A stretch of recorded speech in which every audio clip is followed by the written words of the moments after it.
Hello, healthy ആയിട്ടുള്ള ഒരു breakfast റെസിപ്പിയാണ് ഇന്ന് ഷെയർ ചെയ്യുന്നത്. ഒരു ബൗളിലേക്ക് 1/4 കപ്പ് ഓട്സ് ഇട്ട് കൊടുക്കാം. ഓട്സ് നന്നായിട്ട് സോക്കാവുന്ന വിധത്തിൽ ഇതിലേക്ക് പാലൊഴിച്ച് കൊടുക്കാം. ഇനി ഇതൊരു 10 മിനിറ്റ് റെസ്റ്റ് ചെയ്യാൻ വെക്കണം. 10 മിനിറ്റിന് ശേഷം ഇതിലേക്ക് 2 മുട്ട പൊട്ടിച്ചൊഴിക്കാം. ഇനി ഇതിലേക്ക് ഒരു കഷ്ണം സവാള പൊടിയായി അരിഞ്ഞത്, ഒരു കഷ്ണം തക്കാളി കുരുകളഞ്ഞ് പൊടിയായി അരിഞ്ഞത്,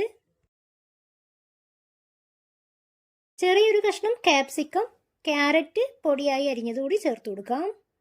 ആവശ്യത്തിനുള്ള ഉപ്പും എരിവിന് വേണ്ടിയിട്ട് കുരുമുളകും കൂടി ചേർത്ത് കൊടുത്ത ശേഷം നന്നായിട്ടൊന്ന് മിക്സ് ചെയ്തെടുക്കാം. പാൻ ചൂടാക്കി 1 ടീസ്പൂൺ എണ്ണ ഒഴിച്ചു കൊടുക്കുന്നുണ്ട്. എണ്ണ നന്നായിട്ട് ചൂടായ ശേഷം ലോ ഫ്ലെയിമിലാക്കി ഓട്സ് മുട്ട മിശ്രിതം ഒഴിച്ചു കൊടുക്കാം.